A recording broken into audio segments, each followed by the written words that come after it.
Narito ang ulat panahon hatid sa inyo ng Ministry of Science and Technology, BARM. Ito'y pinamumunuan ni Minister at Member of Parliament Bailing Mantawil.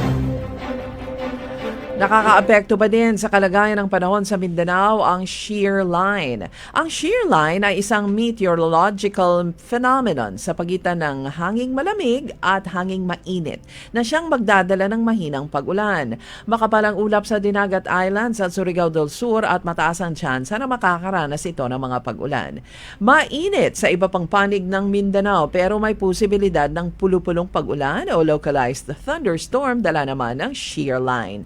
Northeast monsoon o amihan ang siyang iiral sa buong Luzon at Visayas.